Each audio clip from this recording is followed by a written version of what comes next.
मैं जल्दी से अरुण जी आपसे केवल एक चीज इसलिए समझ लेना चाह रहा हूं कि ये जो भी हुआ है, वो विपक्ष के लिए, मेरे हिसाब से विपक्ष, क्योंकि हम सब लोग ये मानने वाले हैं कि विपक्ष की राजनीति में कांग्रेस का एक अहम रोल है, खास करके आज की तारीख में। और इस परिस्थिति में ये जो भी हुआ है, विपक्ष कमजोर हुआ है, कांग्रेस कमजोर हुई है, और इसकी जांच पड़ताल तो खैर कभी किसी चीज की अंत में पता नहीं लग पाएगा कि कौन असली कौन किसकी गलती। लेकिन जैसा कहा जा रहा है कि अजय माकन साहब ने भी शायद अपने ब्रीफ से ज्यादा एक काम कर दिया, और उन्होंने भी इस घटनाक्रम को, और जो भी राजस्थान में हुआ उसमें उनका भी एक अहम रोल हो गया। हो सकता है बिना जानकारी के, बिना उन्होंने जानबूझ के नहीं किया हो, इसका बेनिफिट ऑफ डाउट देते हैं। मैं एक छोटी सी बात आपसे पूछ के और इस पे आपकी प्रतिक्रिया भी पूछ ले रहा हूं। एक चीज बार बार कही, मतलब मेरी समझ में आया है, लेकिन आज मुझे जो समझ में आ रहा है, जो मैं आपसे समझना चाह रहा हूं, ऑब्जर्वर के रहते अजय माकन साहब को इतना प्रोएक्टिव होने की क्या जरूरत थी? और दूसरा, जैसा मैंने कहा कि अब अध्यक्ष आपके हिसाब से कौन, और उससे कांग्रेस कितनी ताकतवर और विपक्ष की राजनीति कहां जाएगी? अरुण जी। आनंद वर्धन जी, मैं आपके पहले सवाल का जवाब दे रहा हूं।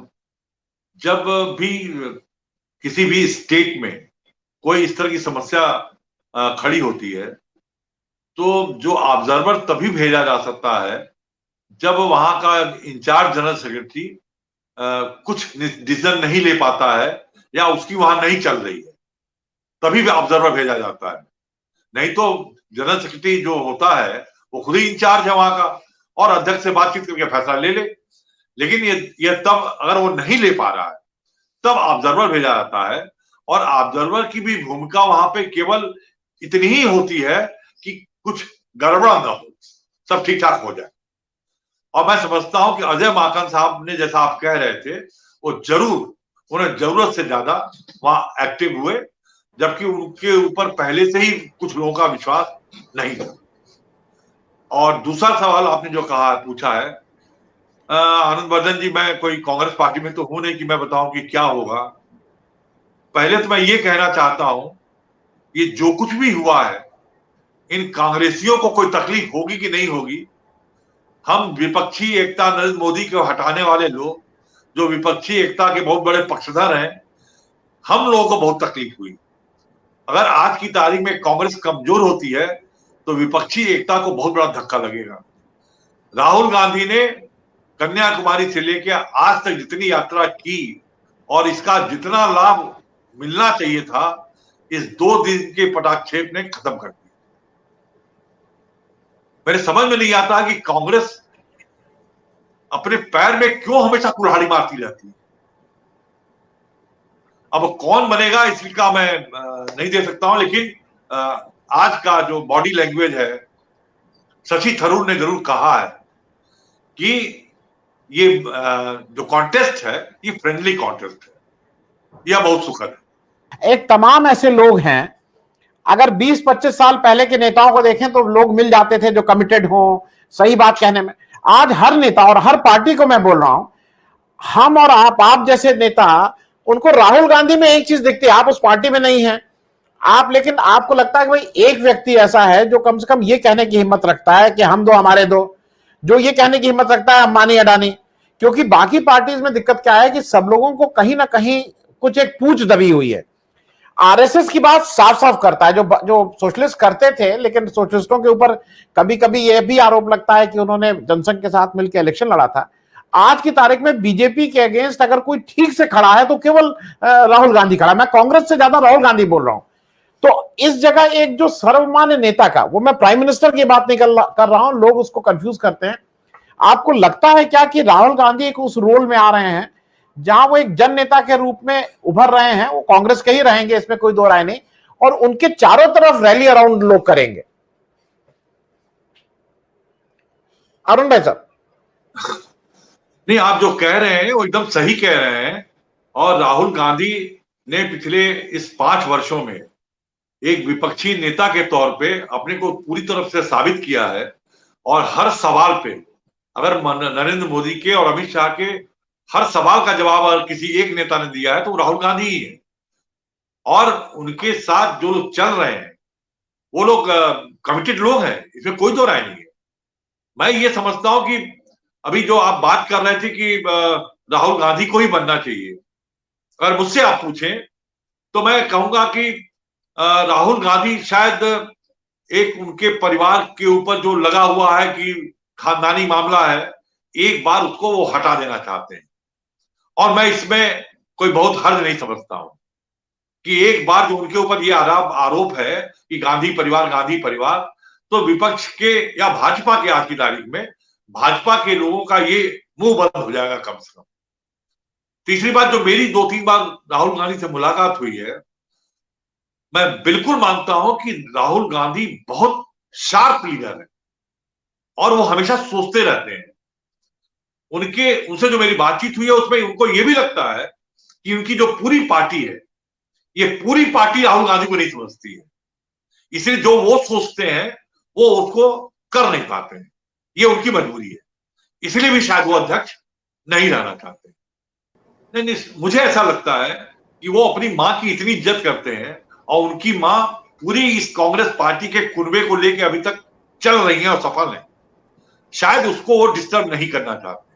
लेकिन राहुल गांधी ओपनली इस बात को, कम से कम हम 200-300 लोगों के बीच में उन्होंने कहा ये बात, ये मैं नहीं कह रहा हूं, ये उन्होंने कहा कि आप लोग जो मुझसे अपेक्षा कर रहे हैं एज ए कांग्रेस प्रेसिडेंट, मैं जो चाहूं वो नहीं कर सकता हूं, और जो आप कह रहे हैं मैं उससे सहमत हूं, लेकिन हमारी ही पार्टी में हमारी बात को अगर मैं ये करूं तो कोई अप्रिशिएट करने वाला नहीं।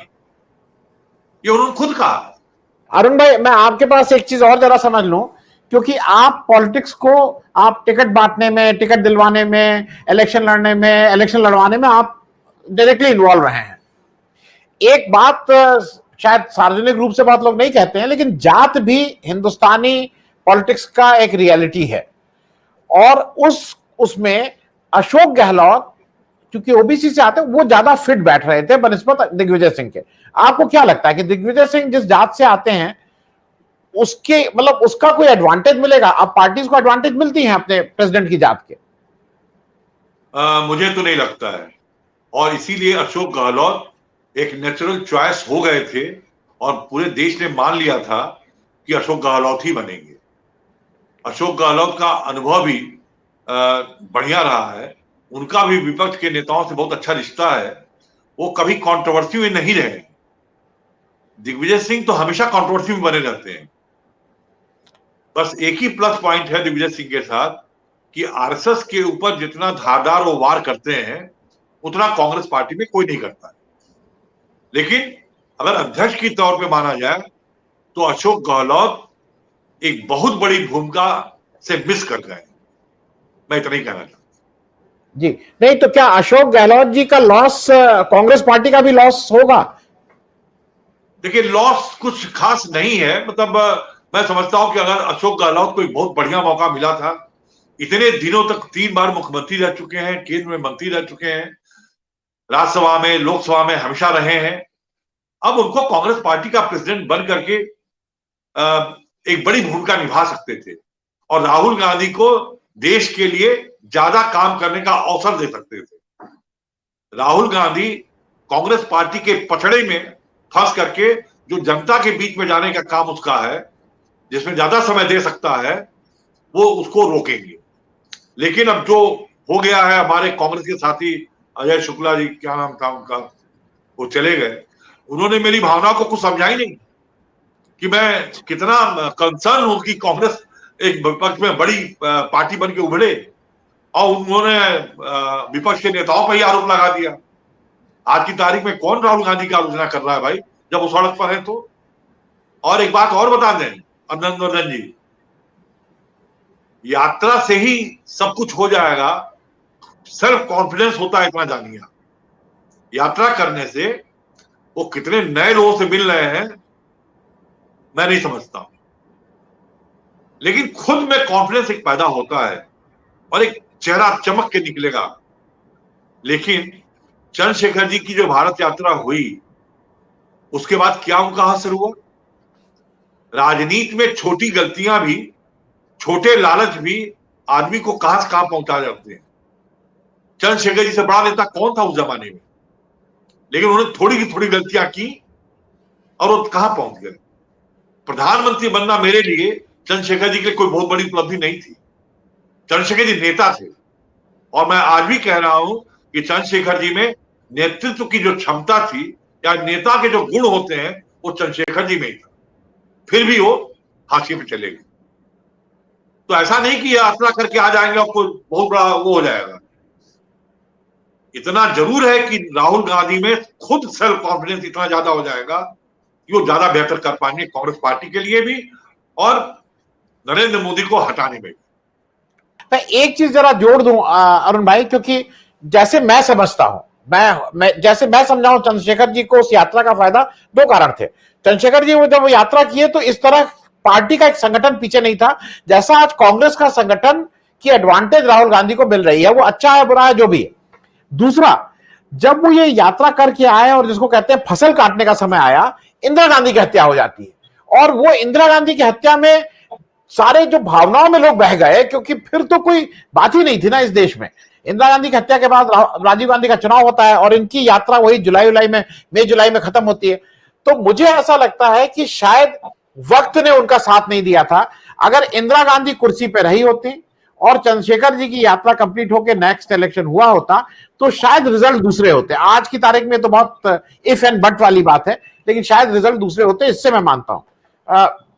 मतलब जी, आप कुछ कहना चाहेंगे? बोलिए। के बाद आए, एक बड़े नेता के तौर पे उभरे, लेकिन जब दोबारा वो पूना में अध्यक्ष बन गए पार्टी के, तो वहीं से वो छोटे नेता बन गए और उसके बाद से पार्टी के अंदर इतना झगड़ा होने लगा, वो सबको औकात दिखाने लगे। उसमें रामकृष्ण हेगड़े भी औकात दिखा रहे थे, दंडौते को भी औकात दिखा रहे थे, अजीत सिंह को भी दिखा रहे थे और सब कुछ गड़बड़ हो गया था। इंदिरा गांधी तो मर गए, बाद में तब तक क्या हुआ हम नहीं कर सकते। उसमें वीपी सिंह भी आ गए थे, वो परिस्थितियां बदल गई, लेकिन उन्होंने अपना कद खुद छोटा कर लिया।